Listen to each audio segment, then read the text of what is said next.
Hey friends, in this video we are doing another book review on actually one of the most interesting and fascinating books that I read that was very different from all the others. So we are doing a book review on Is God a Moral Monster? Let's jump in.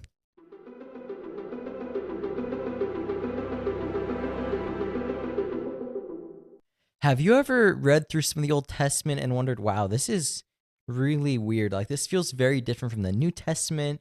A lot of this stuff is actually really hard to read, and I don't know how to feel about it. It just feels different than the New Testament. What do I do with this?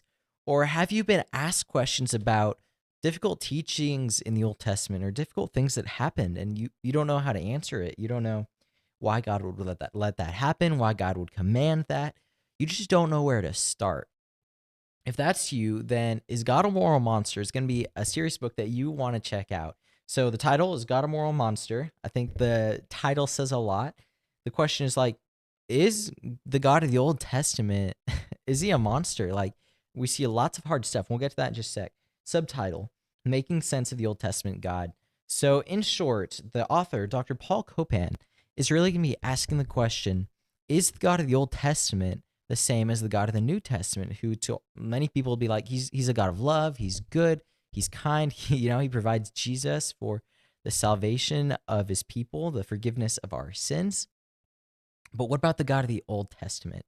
He talks about how many of the new atheists, now it's more of an old movement, but people like Richard Dawkins were calling God the most unpleasant character in all of fiction. So he's saying that obviously he doesn't believe him, so he's calling him a character in fiction. He's saying like he's very unpleasant, like he's jealous and he's proud of it. He's bloodthirsty. He's saying that the God of the Old Testament is awful. Why would you want to believe in that? Why would you associate that with love and goodness? And that's what Dr. Paul Copan is going to be covering in this book. He covers many hard topics, including the God of the Old Testament and his jealousy for his people, his rage towards those who sin, other sinful nations. He covers hard topics like the weird food laws, kosher food, and mixing of fabrics, and cooking a goat in its mother's milk, and lots of weird things like that. He also talks about women in the Old Testament and laws involving women and the treatment of women in the Middle East. He talks about things like bride price. He talks about things like polygamy and concubines and other such questions involving the treatment of women and marriage. He talks about massacres and ethnic cleansings, such as the killing of the Canaanites and wiping them out of the land so that the Israelites could go in and live there. And ultimately, as he answers all these questions, he is connecting the Old Testament with the New Testament, explaining the context of the Middle East where all of this took place, explaining the reasoning behind all the stuff that happened, and really shedding light beyond just these titles and words that for us are very emotionally heavy with lots of emotions attached. And really explaining what it actually was.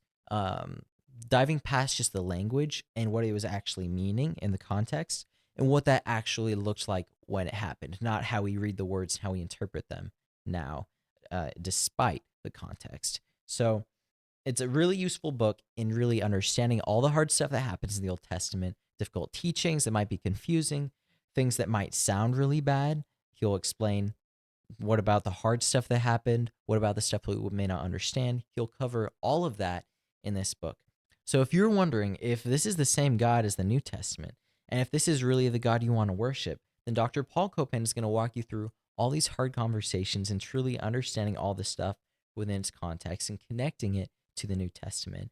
And if you're someone that you get these questions a lot, but you really don't know enough information to answer them and to give people the context and help them work through these doubts, then this book is also going to be very useful to you. So I'm going to judge this book on two qualities. First is going to be the usability and then also the readability. As far as readability goes, this book is 20 chapters long and has 223 pages. So each chapter has between 11, 13 pages in it. So the chapters are shorter, which if you know me, you know that I like anything between 8 to 12 pages for a chapter because I like to read more than one chapter in a sitting, but I just can't do that if they're really long. And my attention span doesn't allow me to just sit there for a long time on the same subject. So really that length works for my attention span. I will say that the print on the pages is quite small. I don't know if you can see. But that was harder for me because I like to go through pages faster. So I like bigger print, but I will say it's because it's so informative. So even though it's small print, just the fact that it's fewer pages does make it nicer for me because I don't feel like I'm actually going to end up reading that much. But it's very informative and it is very dense with information. But Dr. Copan also does a great job at explaining himself. Even when he says terms that sound really complicated or complex, he takes time to unpack them for you. So even though it is very informative and it is very in depth on many of these issues, which is what you want for lots of these topics, he does a great job at explaining them to you. So as far as readability goes, I'm going to give it a 4 out of 5. And the reason I deduct the point is just because it's complex and it should be. And then the text is also small. But I do like the length of the chapters, and I do like the way that he builds the book and he walks through some of the complex topics in several chapters rather than just one major chapter covering the whole topic. So that's a pretty high rating, 4 out of 5 on readability. As far as usability goes, I'm between 4 out of 5 and 5 out of 5. And let me explain why. Now, 4 out of 5, the reason I might lean towards that is because I might not apply this in my daily life. Like, it's not some of the other books telling me how to live my own Christian life, things I should be doing daily. But the reason that I kind of question if I should go to 5 out of 5 is because many questions that I hear are often involving the Old Testament. People hear little things and they know a little bit about the Old Testament, stuff that happened. They're like, how could a good God allow this? How could a good God allow women to be treated this way? How could a good God allow slavery? How could a good God allow the wiping out of a whole people group out of the place they lived? How could a good God be jealous and prideful and seek his own glory? These are all great questions. And honestly, I think these are some of the more common questions that people have because these are the questions people care about because they involve real people. People are interested in morality. People are interested in God's existence. Sure, there are good questions out there, and there are people who really want to know about that. But these questions involve real people in real time and their experience. So people want to know, how did this happen? And if this happened, how could you want to worship that God? So I think it really hits close to home, which is why these are actually more common questions than you might expect. So I'm going to give it a 4.5 out of 5 to meet right in the middle on usability because these are questions that you likely will hear as you talk about the Bible, as you teach on the Bible, because the Old Testament is part of the Bible no matter what you want to do. You can't take it out. It is God's inspired word. And he tells the truth. He doesn't hold any punches. He says the truth about what's happened in history, the hard stuff. It's not just all the easy teaching that sounds great, and it might be convicting, but it sounds great. And we know that if we follow it, it would be a better world. We see that it's messy sometimes, that God interacts with fallen human beings, and that really we're all sinful and we all need his help to make incremental steps into living closer to what he expected us and created us to live from the beginning. That God created us to live in a perfect world, in a perfect relationship with him and all other people. But that in our sin, we rebelled against him and did life our own way. And so now we're guilty of sin and rebellion against God.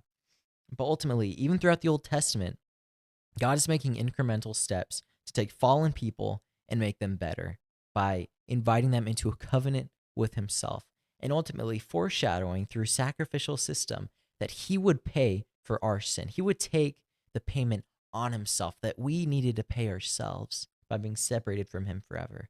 And he would do this by coming to earth, taking on flesh as Jesus, living the perfect life we could not live, dying the death that we deserved on that cross to pay for all human sin around the world for all time, and then rising again, proving to be victorious, to be God, to have the power and authority to forgive us our sins and bring us back into relationship with a living God.